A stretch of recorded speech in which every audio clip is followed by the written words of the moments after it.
Hello friends, last lecture में हमने 2 सब टॉपिक पढ़े थे। चलिए आज नेक्स्ट टॉपिक पे चलते हैं।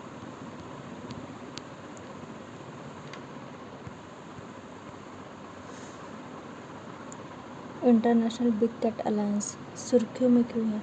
केंद्रीय मंत्रिमंडल ने IBCA की स्थापना संबंधी फ्रेमवर्क समझौते पर हस्ताक्षर अभिपुष्टि करते हुए इसकी सदस्यता ग्रहण करने के प्रस्ताव को मंजूरी दी। इंटरनेशनल बिग कैट अलायंस के बारे में। इसकी उत्पत्ति 2023 में भारतीय प्रोजेक्ट टाइगर के 50 साल पूरे होने के अवसर पर भारत ने IBCA की शुरुआत की। भारत के अलावा निकारागुआ, एस्वातिनी और सोमालिया भी IBCA में शामिल हो गए।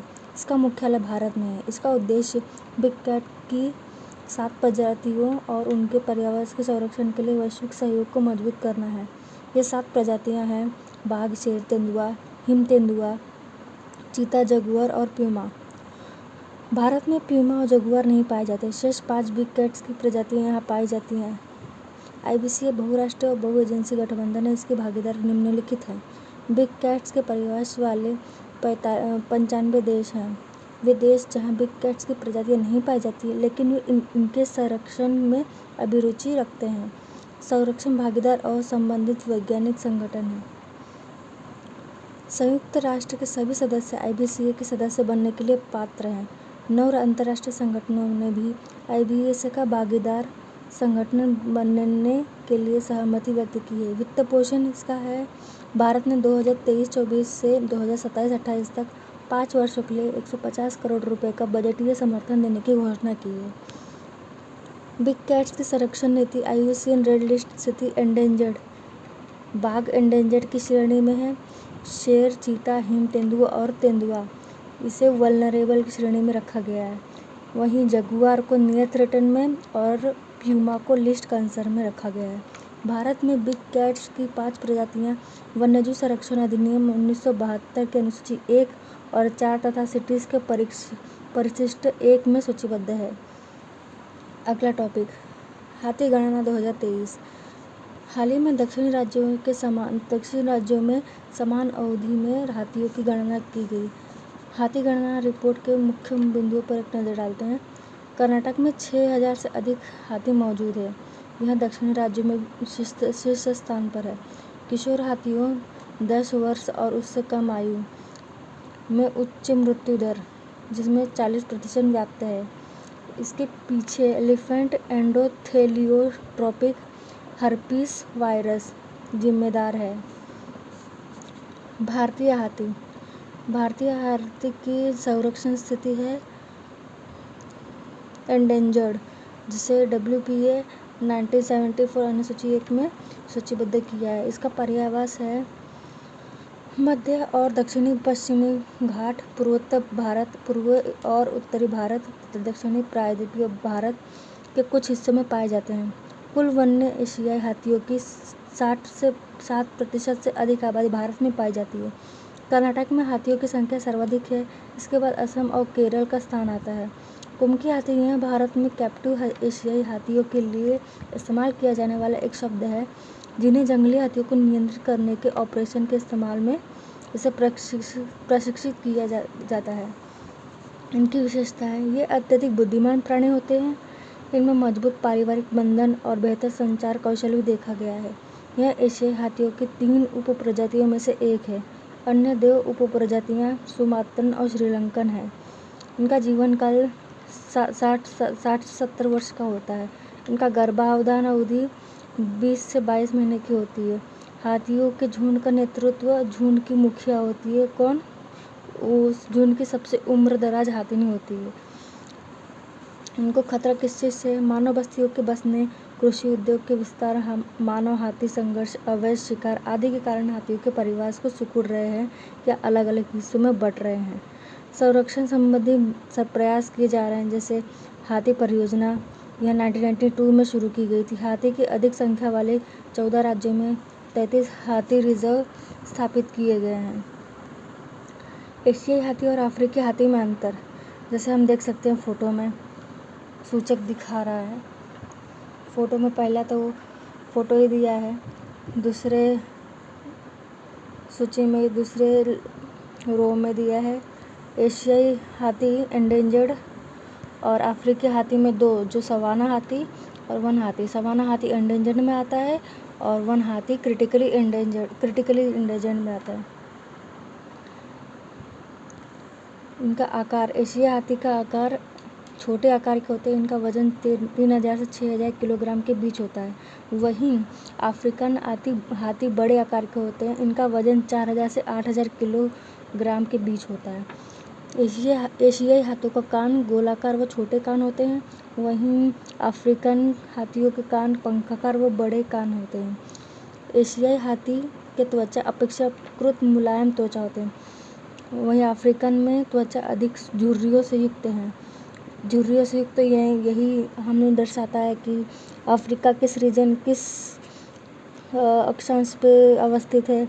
वो भूमध्य विषुवत रेखा पर ज़्यादा स्थित है, जहाँ सूर्य प्रकाश अधिक पड़ता है, जिससे जो मतलब झुर्रियाँ वगैरह होने की जैसे संभावना ज़्यादा होती है।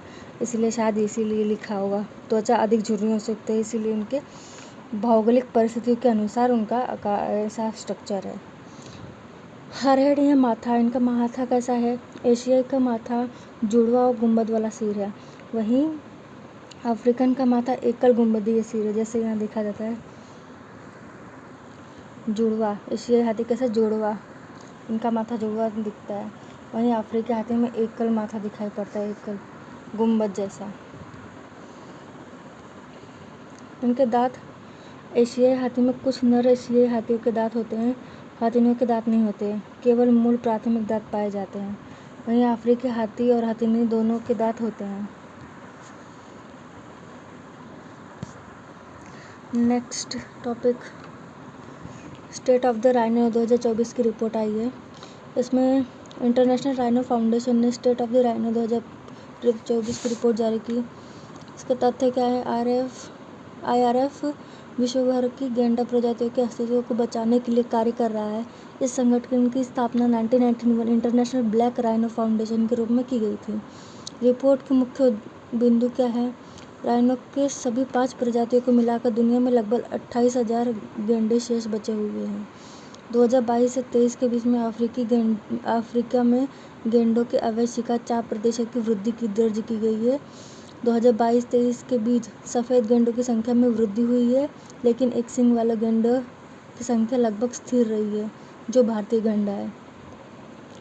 गैंडों के बारे में, गैंडों की 5 प्रजातियाँ, जिनमें 2 अफ्रीकी प्रजातियाँ सफ़ेद गैंडा और काला गैंडा तथा 3 एशियाई प्रजातियाँ भारतीय गैंडा, सुमात्राई गैंडा और जावा गैंडा। गैंडों के संरक्षण हेतु पहले की गई, जिसे भारतीय गैंडे संरक्षण के लिए राष्ट्रीय गैंडा संरक्षण नीति 2019 जारी की गई।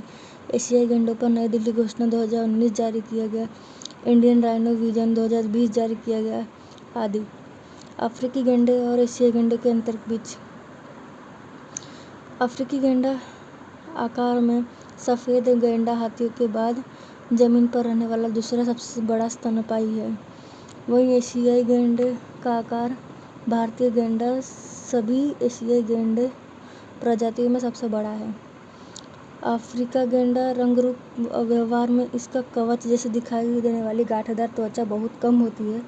यह अधिक आक्रामक, 2 सींग वाला तथा तैरने में मुश्किल होती है। वे गहरे पानी में डूब सकते हैं, इसलिए कीचड़ में लौटते हैं। कौन? अफ्रीकी गैंडा। और तथा लड़ने के लिए सींगों का इस्तेमाल करते हैं और ज़मीनी पर उगने वाले छोटी घास और कम ऊंचाई वनस्पतियों को खाते हैं। वहीं एशियाई गैंडे की बात करते हुए इसकी कवच जैसे दिखाई देने वाली गांठदार त्वचा बहुत अधिक होती है। वह कम आक्रामक होते हैं। 2 सींग होता है। सुमात्राई गैंडे को 2 सींग होता है। वहीं 1 सींग भारतीय गैंडा व जावा गैंडा होता है। यह अच्छे तैराकी होते हैं, पानी में तैर सकते हैं, लड़ते समय अपने निचले दांतों का उपयोग करते हैं, आहार के लिए लंबी घास और झाड़ियों और पत्तियों पर निर्भर होते हैं। अफ्रीकी गैंडे का पर्यावरण घास भूमियाँ, सवाना और झाड़ियाँ रेगिस्तान है। वहीं एशियाई के लिए उष्णकटिबंधीय, उपोष्णकटिबंधीय घास भूमि तथा सवाना उष्णकटिबंधीय आर्द्र वन में पाई जाती है। IUCN रेड लिस्ट में अफ्रीकी गैंडा सफ़ेद गैंडा है, जो नियर थ्रेटन में है। वहीं एशियाई गैंडा वल्नरेबल में है। और काला गैंडा जो अफ्रीका में पाया जाता है वो क्रिटिकल में श्रेणी में दर्शाया गया है। सुमात्रा गैंडा और जावा गैंडा एशियाई का जो है वो भी क्रिटिकल में दर्शाया गया है। ग्रेट इंडियन बस्टर्ड की बात करें तो पर्यावरण एवं जलवायु परिवर्तन मंत्रालय ने great Indian bustard recovery programme के अगले चरण में के लिए धनराशि मंजूरी दी है। अगले चरण की अवधि 2024 से 29 के लिए है। बस्टर्ड की रिकवरी प्रोग्राम के बारे में शामिल प्रजातियां इस प्रोग्राम में ग्रेट इंडियन बस्टर्ड और लेसर फ्लोरिकन बस्टर्ड की 4 प्रजातियों में से 2 को शामिल किया जाएगा। भारत में बस्टर्ड की 4 प्रजातियां पाई जाती है। भारत में बस्टर्ड की 2 अन्य प्रजातियां हैं, बंगाल फ्लोरिकन एवं मैक्किन बस्टर्ड। पृष्ठभूमि क्या है इसकी? इस प्रजाति के लिए रिकवरी योजना सबसे पहले 2013 में राष्ट्रीय बस्टर्ड रिकवरी योजना के तहत शुरू की गई थी। बाद में 2016 में इसे बस्टर्ड रिकवरी प्रोग्राम नाम दिया गया। अब इस प्रोजेक्ट की अवधि 2033 तक बढ़ा दिया गया। यह प्रोजेक्ट चलाया जा रहा है भारतीय वन्यजीव संस्थान के द्वारा। इसकी वित्त पोषण एजेंसी है कैंपा, जिसे हम कहते हैं राष्ट्रीय प्रतिपूरक वनारोपण निधि प्रबंधन एवं योजना प्राधिकरण। इसकी भागीदारी एजेंसियां भी हैं, जैसे पर्यावरण वन एवं जलवायु परिवर्तन मंत्रालय, राजस्थान वन विभाग एवं गुजरात एवं महाराष्ट्र वन विभाग।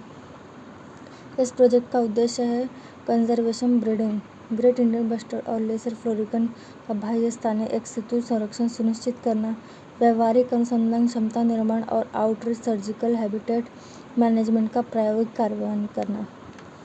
इसमें सहयोगी एजेंसियां हैं बॉम्बे नेचुरल हिस्ट्री सोसाइटी, यह 1883 से प्रकृति संरक्षण के लिए कार्य को बढ़ावा दे रहा है। International fund for houbara conservation, रेनको Corbett foundation, humane society international, Jivdaya charitable trust, the Gardland trust, ये भी सहयोगी एजेंसियां हैं। लेसर फ्लोरिकन के बारे में, लेसर फ्लोरिकन बस्टर्ड फैमिली ऑटिडिडे का सबसे छोटा पक्षी है। संरक्षण स्थिति इसमें क्या है? क्रिटिकली में आता है, जो वाइल्ड लाइफ प्रोटेक्शन एक्ट 1972 अनुसूची 1 के तहत सूचीबद्ध है। इसका पर्यावास राजस्थान, गुजरात, मध्य प्रदेश, आंध्र प्रदेश तथा महाराष्ट्र में है। इसके लिए खतरे क्या दर्शाए गए हैं? प्रजनन स्थलों में कीटनाशकों का प्रयोग, असामयिक घास की कटाई, पशुओं द्वारा अत्यधिक चराई के कारण कृषि घास के मैदानों का कुप्रबंधन आदि। ग्रेट इंडियन बस्टर्ड, इसका पर्यावास क्या है? भारतीय उपमहाद्वीप की स्थानिक एवं एंडेमिक पक्षी प्रजाति है। भारत में इसकी अधिकांश आबादी राजस्थान, गुजरात में पाई जाती है। इसकी कुछ संख्या महाराष्ट्र, कर्नाटक, आंध्र प्रदेश में भी मिलती है। संरक्षण संबंधी प्रयास किए जा रहे हैं। राष्ट्रीय उद्यान अभयारण्य के रूप में सूचीबद्ध किया गया है, जैसे मरुस्थल राष्ट्रीय उद्यान राजस्थान में, नलिया घास मैदान, लाला बस्टर्ड वन्य जीव अभयारण्य। राजस्थान में जीआईबी संरक्षण प्रजनन केंद्र कार्यरत है। जैसलमेर में राष्ट्रीय प्रजनन केंद्र में कृत्रिम गर्भाधान। अबू धाबी में स्थित नेशनल एवियन रिसर्च सेंटर में कर्मियों को कृत्रिम प्रजनन तकनीकों का प्रशिक्षण दिया गया है। इसको खतरा किस चीज़ से इनका शिकार होता है? विद्युत लाइन से इनका टकराव हो जाता है। ऑर्गेनोफॉस्फेट कीटनाशक इत्यादि से इनको खतरा बना हुआ है। इसे यहाँ स्पीशीज रिकवरी प्रोग्राम के अंतर्गत शामिल 22 प्रजातियों में से एक है। इसकी विशेषता क्या है? ग्रेट इंडियन बस्टर्ड की, यह पक्षी लंबी घासों से युक्त कृषि भूमि क्षेत्र आदि में पाया जाता है। यह सर्वहारी पक्षी है। ग्रेट इंडियन बस्टर्ड सामने की ओर अधिक दूर तक नहीं दिख पाते। नर ग्रेट इंडियन बस्टर्ड में एक गूलर पाउच, गले में एक थैलीनुमा संरचना होता है, जिसमें हवा भरकर जोर से आवाज़ निकालते हैं ताकि मादा पक्षियों को आकर्षित किया जा सके। नर प्रजाति नवजात के पालन पोषण और उनकी देखभाल में कोई भूमिका नहीं निभाते। संबंधित सुर्खियाँ: ग्रेट इंडियन बस्टर्ड के पर्यावरण वाले इलाके में बिजली लाइनों पर प्रतिबंध के संबंध में सुप्रीम कोर्ट का आदेश। हाल ही में सुप्रीम कोर्ट ने ग्रेट इंडियन बस्टर्ड के पर्यावरण वाले इलाकों में ओवरहेड हाई वोल्टेज बिजली लाइनों को जमीन के नीचे नहीं बिछाने हेतु दिए गए अपने पहले व्यापक दिशा निर्देश को संशोधित किया। सुप्रीम कोर्ट हालिया फैसले में अब क्या कहा है? कोर्ट ने ग्रेट इंडियन बस्टर्ड के पर्यावरण वाले सभी इलाकों में हाई वोल्टेज और लो वोल्टेज बिजली लाइनों को भूमिगत करने के लिए दिए गए अपने पहले व्यापक दिशा निर्देश को वापस ले लिया है। अब सुप्रीम कोर्ट ने इसके लिए एक विशेषज्ञ समिति का गठन किया है जो ग्रेट इंडियन बस्टर्ड के लिए प्राथमिकता वाले इलाकों के रूप में पहचाने गए पर्यावास में ओवरहेड और भूमिगत विद्युत लाइनों की संभावना एवं दायरा, व्यवहार्यता और सीमा निर्धारित करेगी। तो ठीक है फ्रेंड्स, अभी के लिए इतना ही। मिलते हैं अगले लेक्चर में। Thank you.